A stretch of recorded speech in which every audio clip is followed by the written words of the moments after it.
Hey guys, it's Danny Johans. So, have you ever wondered what can be the deciding factor between a good or a bad drawing? I mean, what is that one thing that can make or break your drawing from a visual point of view? Well, a quick and easy answer would be perspective. But to draw perspective lines for each and every element, window, door, wall, roof, and all those things, it's going to take you a lot of time and it takes up space on your paper that you don't always have. And you need all those lines to be perfectly straight. So if you're drawing a live sketch based on a building in front of you, you need to move your hand quickly and have to be able to sketch as fast as possible, so you don't necessarily have the time to draw all those things. My advice to you is to do this instead. Your goal when drawing should not be to draw perfectly, but to draw in a way that makes sense to the viewer.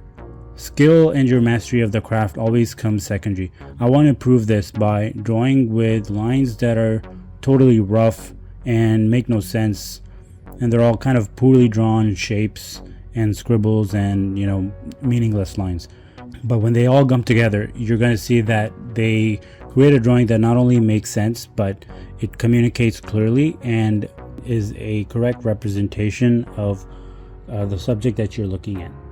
So for a quick building sketch, you want to draw guidelines for the major geometry.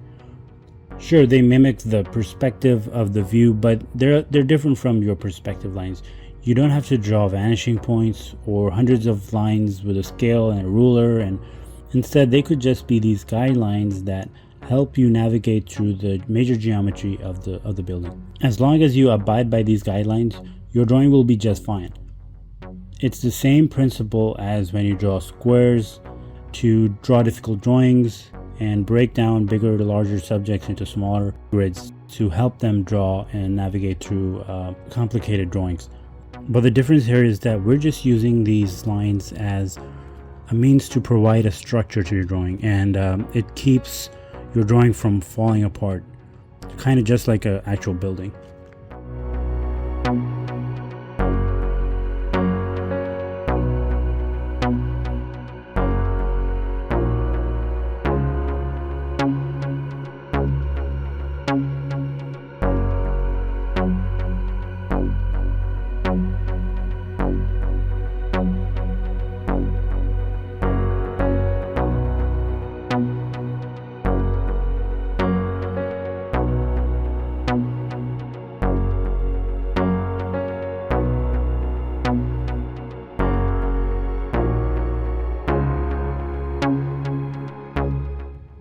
So as I draw the rest of the drawing here, I find myself taking small liberties, but when you are making a quick sketch like this, that will happen.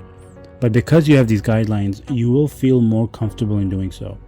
After you draw enough times, your reliance on guidelines and reference lines would start to diminish, and your confidence will grow even more and more.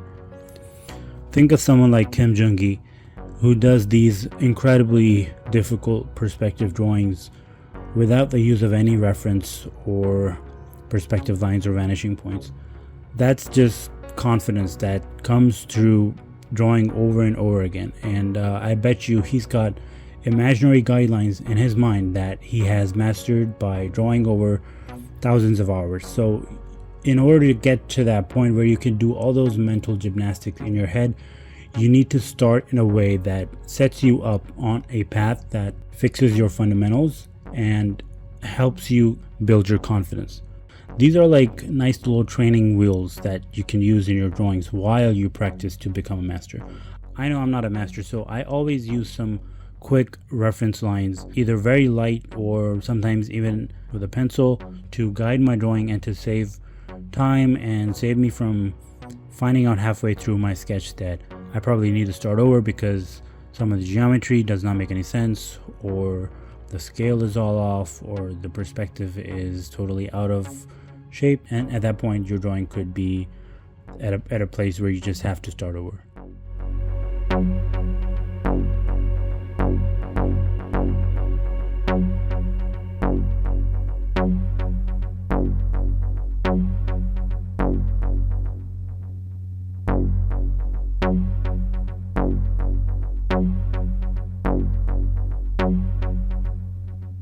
Anyway, so thought I'd share some little nuggets of information that you could use in your drawings moving forward.